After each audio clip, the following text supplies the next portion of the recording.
Ladies and gentlemen, the story you are about to hear is true. The names have been changed to protect the innocent.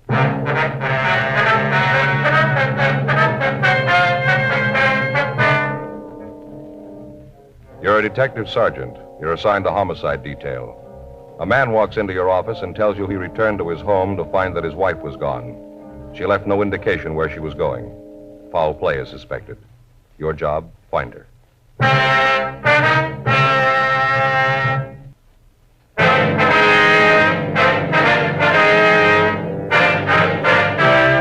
Dragnet, the documented drama of an actual crime. For the next 30 minutes, in cooperation with the Los Angeles Police Department, you will travel step by step on the side of the law through an actual case transcribed from official police files.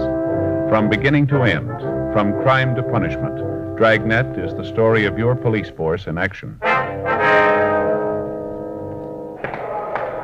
It was Tuesday, July 7th. It was hot in Los Angeles. We were working the night watch out of homicide detail. My partner's Frank Smith. The boss is Thad Brown, chief of detectives. My name's Friday. I was on my way into work, and it was 4:58 p.m. when I got to room 42.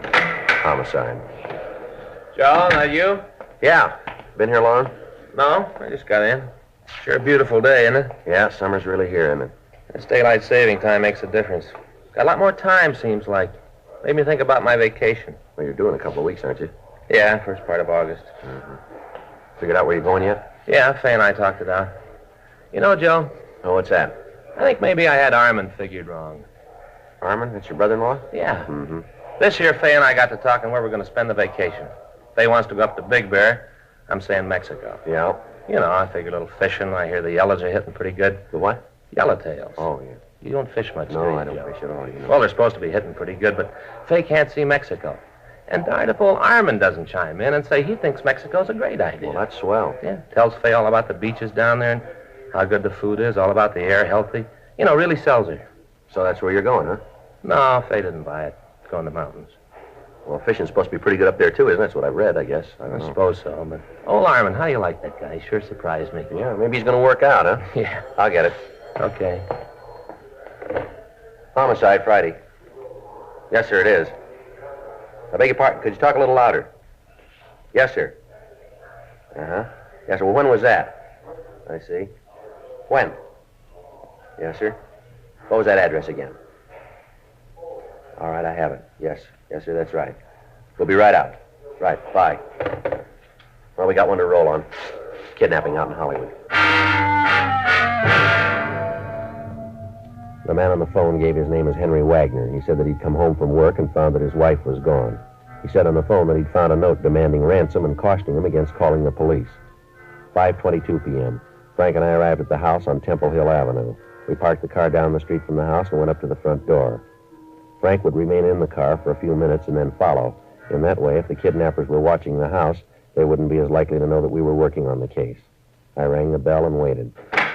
Yes, you the police? Yes, sir, that's right. My name's Friday. Oh, hello. Come in, please, quickly. I don't want them to see you. Who's them, sir? The kidnappers. They might be watching. I don't know what I'm going to do. Terrible thing to have happen. Just doesn't make sense. All right, now, sir, if you just try to calm down and tell me what happened here. We want to start right from the beginning? All right. I got home from school about 4:30. Myra wasn't here. I looked at the house for her. Figured, like you said on the phone, that she might have gone to the store. When I couldn't find her, I started looking for a note. That's when I found the ransom demand right there on the coffee table. When you said you got home from school, is that it? Yes, I teach political science at the university. Well, when did you last see your wife? When I left this morning, about 7:30, I have a class at 8. Have you talked to her since? Yes, I called her about 1:15. Did everything seem all right then? I mean, did she seem to be upset, anything like that? No, everything seemed to be normal. Did she say if there was anyone with her when you talked to her? No, if there was, she didn't give any indication of it. I see. I know that this isn't a hoax, if that's what you're thinking. I know that Myra wouldn't do a thing like this. She's a serious woman. I guess you might say that she had a rather dull sense of humor. No, I know that she wouldn't do a thing like this as a joke. Well, no, sir, it's not that. I'm just trying to get all the facts here. Wonder if I could see the note. Yes, I left it over here on the desk. That'll be my partner. I'll let him in if it's all right. There, Frank. Yeah. Money. See here. Mr. Wagner, this is my partner, Frank Smith. How do you do, Mr. sir? Wagner. How do you do? I'll get the note. Well, I'd rather you wouldn't handle it anymore, sir. Oh, all right. You going to try to get some fingerprints from it? That right? Well, that's the idea, yes, sir. You read it, Joe? Yeah, it's made up of newsprint. It's been cut out of the paper. Looks like one of the morning papers. Yeah. I'll read it to you. Says put $10,000 in 5s, 10s, and 20s in a shoebox. Make sure the bills are unmarked. On July 8th, drive up Deer Canyon Drive at 10:30 p.m., 5 miles past the turnoff. You'll see a white string across the road. Drop the shoebox out of the car, go on back home. Your wife will be returned. Don't tell the cops. If you tell anybody, we'll kill your wife. Deer Canyon Drive. Yeah, you know, it's up above Laurel. Oh, yeah. $10,000. Do you have that kind of money, Mr. Wagner? No, sir. I don't know how I'm going to raise it. I have to, but I don't know how I'm going to do it. Have you noticed anyone lately that's been in the neighborhood here? I mean, anybody loitering around without any reason to be here? No, I haven't. Of course, you must understand I'm not home a great deal. But Myra didn't say anything about it. I'm sure she would have if she'd seen anybody like that. You and your wife have any enemies that do a thing like this, would you know? None that I can think of. You have any household help? I beg pardon? Household help. Anyone that comes in to help your wife with the housework. You know, a day maid, something like that. Well, there's Betty Jo. She comes in once a week to clean up the house. When was she last here? Let me see. That was Saturday. That's her usual day, Saturday. I guess it was then. Didn't you see her last week? No. You see, I had to go out by Pomona this last weekend. Series of lectures I wanted to catch. I left early Saturday morning, didn't get back until late that night. Did your wife go with you? No, she stayed at home. She had a little touch of the virus and figured she'd better stay at home and take care of it. Are you sure this is the right thing to do? Maybe I should have handled this myself. No, sir, you did the right thing. I wonder if you could give us a description of your wife, Mr. Wagner. Why? You aren't going to tell anyone else about this, are you? No, sir. The information will be handled in the usual confidential manner. Oh. Well, I guess you men know what you're doing. All right, sir, if you'd just give us a description, if you could. Well, Myra is about 5'3". I guess she weighs about 130 pounds. Mm-hmm. How old is she, sir? 42. Just turned 42. Birthday last month, June 14th. How about the color of her hair? Sort of an auburn, I guess you'd call it. A little gray up in here, along the sides. Mm-hmm. Would you know what she was wearing? No, I wouldn't have the slightest idea. I don't know her clothes well enough to be able to look at what's in her closet and tell you what she had on. Mm-hmm. How about marks? I don't think I understand. I'm sorry. I mean, any visible birthmarks or scars, anything that might make it easier to identify her. No, I don't think so. Oh, wait a minute. There's a very small scar just under her ear right here. Mm-hmm. A couple of years ago, Myra and I went fishing up in the Sierras. Myra got a trout fly caught there. When they took it out, it left just a very small scar. But I don't think you'd be able to see it unless you were really looking for it. Mm-hmm. Anything else outstanding about her? No, there isn't. I wonder if we could have a photo of her. Do you have one? Of course. Wonder if you'd give us the address of this Betty Jo. Surely. I think Myra kept it in the phone book. I'll look for you. Do you think they'll really do it, officer? Kill Myra? Well, we're going to try to stop them, sir. I don't think so. Well, how about the money? Should I get it together? Not a lot of time if I have to meet them tomorrow night. We'll take care of that. Here's the address. Thank you, sir. I don't know what I'll do if they hurt Myra. Just don't know. It's odd, isn't it, Sergeant? What's that? Myra and I have been married for 22 years. I guess I always just took her for granted. Haven't been separated at all during that time. Just took her for granted. Yes, sir. I guess you have to lose something before you know what it's worth. 5:43 p.m. We asked Mr. Wagner not to touch anything in the house. We told him that after his wife had been returned and our men could move safely about the neighborhood, the house would be gone over for physical evidence. 2 men came out from the office and a stakeout was placed on the house. The note was taken downtown and photographed. Dean Bergman lifted several clean prints from it. However, comparison with those taken from Mr. Wagner eliminated them. The maid, Betty Jo, was contacted, but she could tell us nothing. In the meantime, Sergeant J. Allen at the crime lab prepared a shoebox as directed by the abductors. Dummy packages of money were placed in the box, and the container was wiped clean of all fingerprints. The area where the meet was to take place was staked out. The following morning, Wednesday, July 8th, Henry Wagner went to teach his classes at the university as usual. Late in the afternoon, he returned home, and at 9:45 p.m., he got into his car and left the house. I'd gotten into the back seat of the car earlier, and I kept out of sight. In an undercover unit behind us, Frank, Lieutenant Gorham, and Gil Encinas kept us under observation in the event that we missed contact with the kidnappers. 10:26 p.m. We turned off Benedict Canyon onto Deer Canyon Drive. I hope I'm doing the right thing. I can't help thinking of what they might do to Myra. Well, try to take it easy, Mr. Wagner. We know how you feel. Everything that can be done has been taken care of here. That's what you've been telling me for the past hour. Doesn't make me feel any better about what's happening. Can you still see that car behind us? No. I think they dropped back when we turned off Benedict. Uh-huh. How's it look up ahead? Can't see much. Dark. How far off the canyon have we come? About 4.5 miles. You got your box right there ready to throw it out? Yes, sir. Right here on the seat. All right, now remember, when you toss it out, try to lift it by the strings. Right, I'll remember. I just hope we're doing the right thing. I'll never forgive myself if anything happens to Myra. $10,000 just isn't worth it. Wait a minute. Mm-hmm. There it is. String across the road. See anybody around it? No, so dark. I can't see anything but what's in front of the car. How close are we to the place here? About 50 or 60 feet. All right, now take it slow. Don't give any indication that you aren't doing exactly what they told you to. And remember, don't handle that box. Hold it with a string. All right. We're here. I'm throwing the box out. All right, now close your door. What now? Go up the road a little, and then turn around and drive back. Act like everything is just the way they told you to handle it. All right. Take it easy now. We can turn around here. All right. You see anyone move for the money? No, not yet. Maybe when I get turned around. Just a second. There's a driveway here. Oh, it's pretty dark back there. All right, can you see anything at all? Nothing there. I don't see anyone. All right, now just keep driving. If there's anybody to pick up the money, it'll look better if you don't cause any trouble. I don't know about all of this, Sergeant. Somehow I still can't get the idea out of my mind that we've done the wrong thing. That they know all about it, and that they're going to kill Myra. Now, there's no reason that they should know that there's anything wrong, Mr. Wagner. From what they can see, you're doing just what they told you.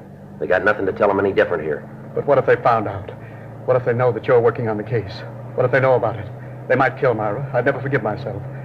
I never should have told you about it. I should have taken care of it myself. They'll kill her. I know they will. They'll kill her because you're working on it. The way it is now, she hasn't got a chance. No, you're wrong there, Wagner. Hmm? The odds are on her side now. 10:45 p.m. Henry Wagner and I left the meeting place. About a mile down Deer Canyon Drive, Wagner dropped me off, and then he started down Benedict Canyon Drive and continued on home. I met with Frank, Lieutenant Gorham, and Sergeant Gil Encinas, and we started back on foot. We cut off the road and waited on the hill overlooking the meeting place. Frank told me that they'd seen no activity on the road while Wagner and I were making the meet. We moved in closer. 11:30 p.m. No sign of the kidnappers. The moon came up and we could see the white string across the road. In a patch of manzanita, we could see the shoebox containing the dummy packages of money. We waited. Midnight. 1:30 a.m. Still no sign of the kidnappers. 2:30. 4. At 4:45 a.m., the sun came up and Frank and I left the area. Lieutenant Gorham and Sergeant Gil Encinas continued to stake the meeting place. If the kidnappers had been in the vicinity, we'd missed them. Our only course now was to wait for them to contact Henry Wagner again. 8:15 a.m. Frank and I checked out and went on home to take a shower and get something to eat. At 11:12 a.m. Thursday morning, we checked back into the office. Rough night, huh? Yeah, there's nothing to show for it. Anything from Gorman and Encinas? No, I don't see anything. There's one thing I found out. What's that? I need a heavier coat for nights. Yeah? Saw an ad in the magazine. Advertised those English duffel coats. Look real good. What? Duffel coats. Wore 'em in the North Atlantic during the war. You know, Joe, they're real heavy. Got a hood that comes up. Should be real warm. A hood? Yeah, you know, like a monk wears.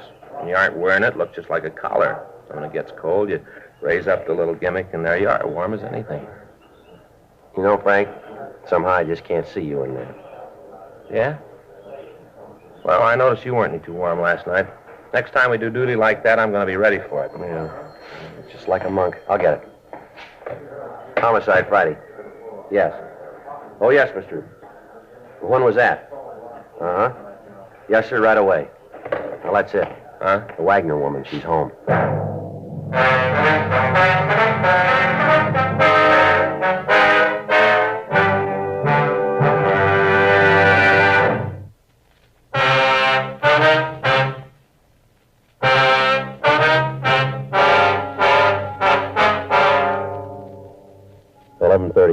Frank and I drove out to the Wagner home. The officers on stakeout told us that Mrs. Wagner had walked into the house at about 11 o'clock that morning. As soon as she'd gotten inside the house, she collapsed. The family doctor had been called, and she was treated for shock. Other than some scratches on her arms and around her face, she was unharmed. The officers told us that they'd been unable to interrogate her so far. We talked to the doctor, and he told us that we could talk to her until the sedative took effect. Honey, these are policemen. They want to ask you a few questions. What? Police officers, honey. There's Mr. Friday and there's Mr. Smith. Oh, yes. They want to ask you some questions, dear, about the people who took you. Oh, all right. It won't take very long, Miss Wagner. That's all right. I want to help you get them. All right, now if you just tell us how it happened. How it happened? Yes, ma'am. Sergeant, you have to do this now. Maybe later when she's rested. Oh, I'm sorry, Mr. Wagner. We haven't got much choice here. We'd like to get to the people who did this. If we wait until later, we might not be able to get him. Yes, I didn't think of that. Well, if the doctor says it's all right, go ahead. Miss Wagner, Yes? do you know the people who did it, the people who took you? No. You never seen them before? No, never. All right, now, could you just tell us what happened? I guess so. They came to the door about 2:30. Who were they, ma'am? Well, I just saw a man. Later, when we got into the car, there was a woman, too. All right, go ahead. They told me that Henry'd been in an accident, that he'd been hurt, that he was at the hospital. Said they wanted to take me to him. Yes, ma'am. I didn't know any different. I went with them. I thought that Henry was hurt. I didn't know any different. You have to do this, officers. She's home, safe. That's all I care about. That's all that's important.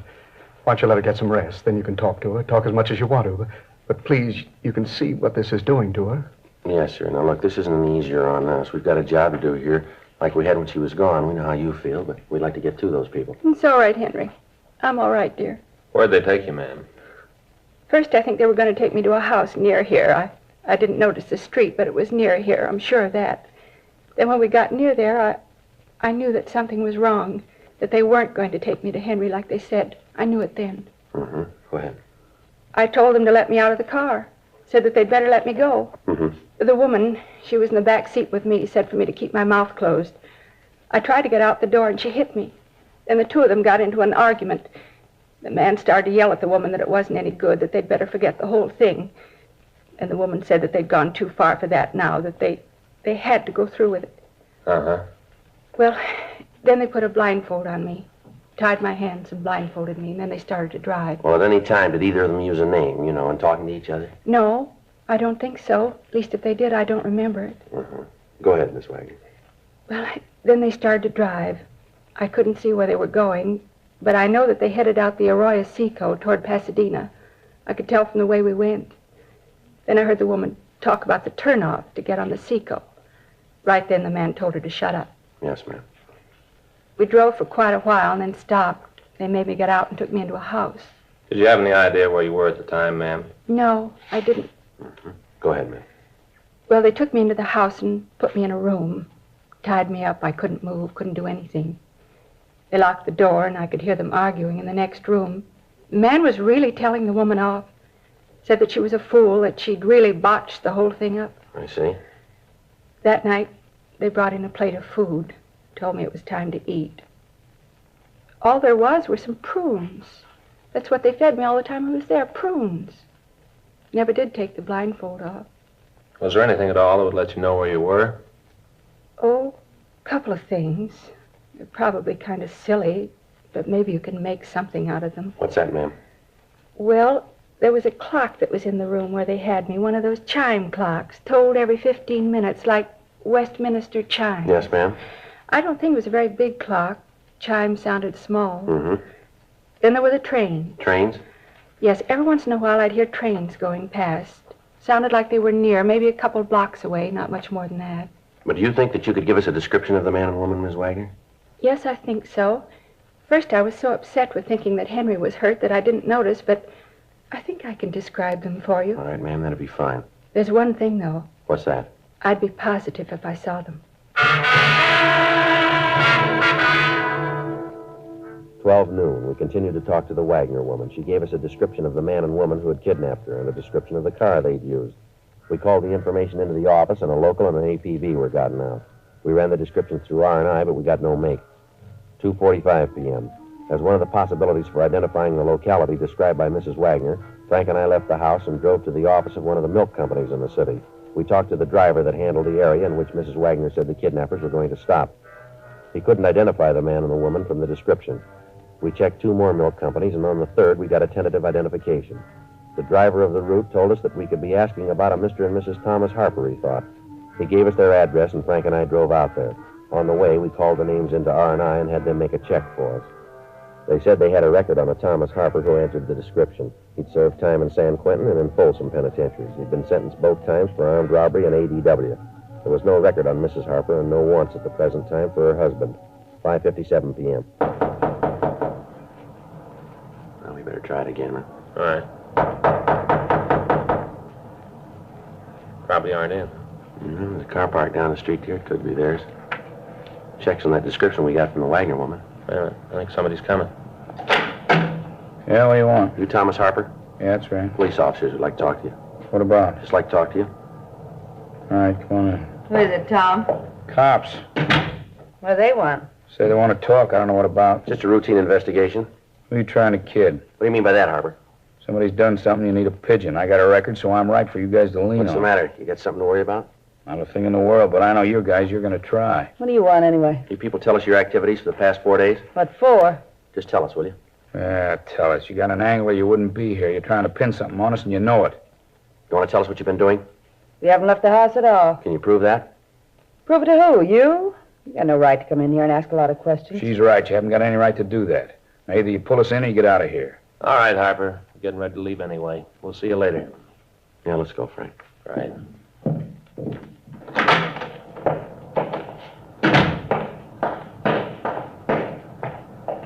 You better call the office and have the house staked. As soon as Ms. Wagner feels better, we'll have her see if she can make an identification here, huh? I don't think that'll be too hard, Joe. Found this bill from the gas company on the table in there. Yeah? House in Pasadena.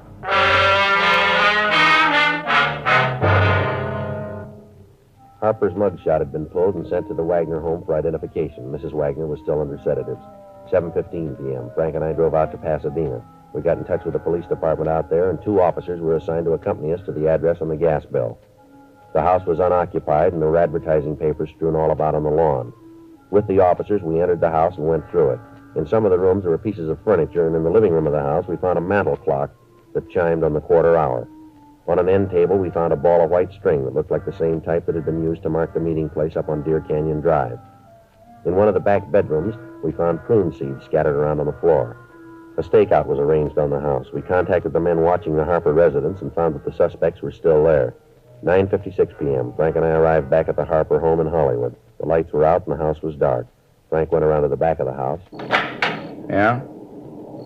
What do you want this time of the night? Did you guys ever give up? All right, Harper, let's get dressed. We want to talk to you downtown. You tying a pinch to me? You called it. For what? Kidnapping.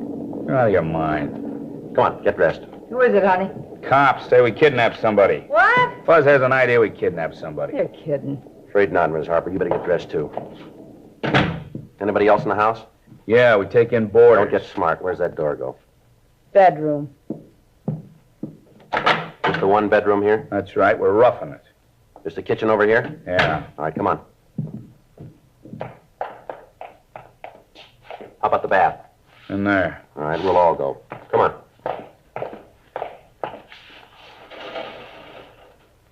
All right. Let's go back to the kitchen. This door go out the backyard? You're a cop, you figure it out. Okay, Frank. Everything all right in there, Joe? Yeah, fine. You ain't kidding about this kidnap thing, are you? No, let's go. What makes you figure it might be us? You got a house in Pasadena? Why do you ask that? Have you got one? No. You're lying. Property records in Pasadena say you have. We checked the house. Matches the one we're looking for. That right? That's right. We got the woman you kidnapped. She's identified your picture, you and your wife. She couldn't identify me. I haven't got a record. You ain't taking me no place. Frank, get out of my way. Hold it. Hold it right there. All right, come on your feet. Now shake it. He's clean. Hands behind you. I told you what had happened. I told you we should let her go right away. I told you. Oh, shut up. You and your bright ideas. 10 grand easy. You and your bright ideas. Well, look what it got us. Look, Buster. You didn't yell when you thought of getting your hot little hands on that dough. You were all for it then. Well, we lost. What do you want me to do about it? Break down and bawl? Should have known from the beginning. I had nothing but trouble with you from the start. Always wanting something easy. Always wanting big money. Never satisfied. That's the trouble with kids. Bad losers. Great winners, but bad losers. Well, you're a big boy now. You lost. That's all there is to it. Stop whining. Easy for you to say. If you get through with me, I'll be in for life. You got no record. She has now. Let's go.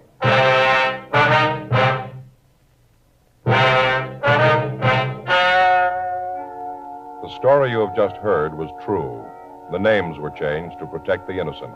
On November 10th, trial was held in Department 98, Superior Court of the State of California, in and for the County of Los Angeles. In a moment, the results of that trial.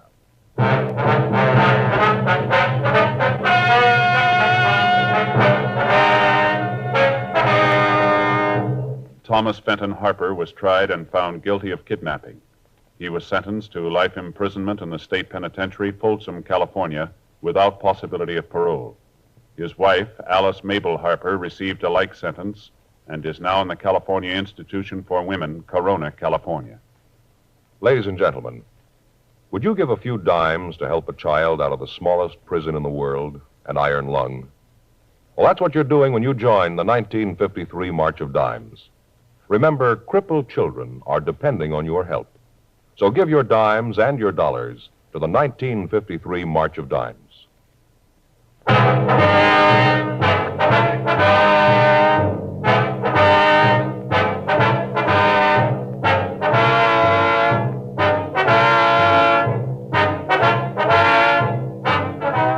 You have just heard Dragnet, a series of authentic cases from official files. Technical advice comes from the Office of Chief of Police W.H. Parker, Los Angeles Police Department. Technical advisors, Captain Jack Donahoe, Sergeant Marty Wynn, Sergeant Vance Frazier. Heard tonight were Ben Alexander, Virginia Gregg, Jonathan Hull. Script by John Robinson. Music by Walter Schumann. Hal Gibney speaking.